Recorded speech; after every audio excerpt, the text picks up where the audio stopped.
నమస్తే welcome to టీ10 news.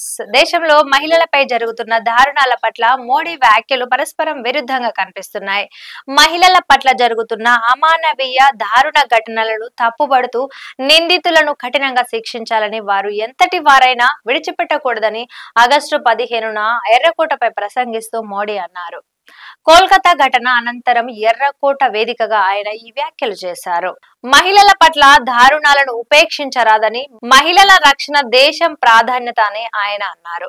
పశ్చిమ బెంగాల్లో జూనియర్ వైద్యురాలిపై జరిగిన దారుణ ఘటనపై మోడీ స్పందించిన తీరు మంచిదే అయినా, గతంలో సంచలనాత్మకంగా మారిన కొన్ని కేసుల విషయంలో నిందితుల పట్ల ఆయన ప్రభుత్వ వైఖరిని మాత్రం సామాజికవేత్తలు తప్పుపడుతున్నారు. మోడీ ముఖ్యమంత్రిగా ఉన్న సమయంలో గుజరాత్ లోని బిల్కిస్ బానో కేసు దేశవ్యాప్తంగా సంచలనం సృష్టించిన విషయం తెలిసిందే. బిల్కిస్ బానోపై సామూహిక లైంగిక దాడికి పాల్పడిన నిందితులు, ఆమెకు సంబంధించిన కుటుంబ సభ్యులు 14 మందిని హత్య కూడా చేశారు. ఇందులో 3 ఏండ్ల చిన్నారి కూడా ఉండటం గమనార్హం.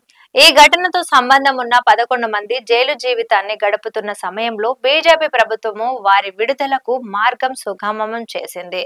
దీంతో వారు జైలు నుంచి విడుదలయ్యారు. జైలు నుంచి విడుదలైన తరువాత నిందితులకు ఘనన స్వాగతాలు లభించాయి. ఈ పరిణామంపై ఆందోళన వ్యక్తం చేసిన బిల్కిస్ బానో తిరిగి సుప్రీంకోర్టును ఆశ్రయించింది. దీంతో నిందితులు తిరిగి జైలుకు వెళ్లాల్సిన పరిస్థితులు ఏర్పడ్డాయి అని సామాజికవేత్తలు గుర్తు చేస్తున్నారు. అయితే తన స్వంత రాష్ట్రంలోనే మహిళలపై దారుణ ఘటనకు తెగబడిన నిందితులు జైలు నుంచి విడుదలయ్యేలా బీజేపీ ప్రభుత్వం తీసుకున్న చర్యలపై మోడీ ఏ సమాధానం చెప్తారని వారు ప్రశ్నిస్తున్నారు. మహిళల భద్రత పట్ల ఆవేదన చెందుతున్నామన్న మోడీ, లైంగిక దాడి నిందితుల పట్ల సానుకూలంగా వ్యవహరించటం దేనికి నిదర్శనమని వారు ఆగ్రహాన్ని వ్యక్తం చేస్తున్నారు. ఈశాన్య రాష్ట్రమైన మణిపూర్ గతేడాది నుంచి హింసతో అట్టుడికిపోతుంది.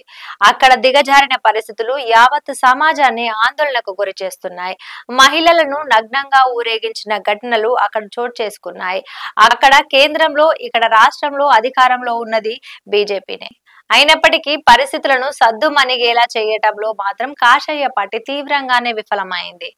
కోల్కతా ఘటన విషయంలో స్పందించినంత వేగంగా ప్రధాని మోడీ మణిపూర్ ఘటనలో మాట్లాడకపోవడం దేనికి సంకేతమని సామాజికవేత్తలు ప్రశ్నిస్తున్నారు.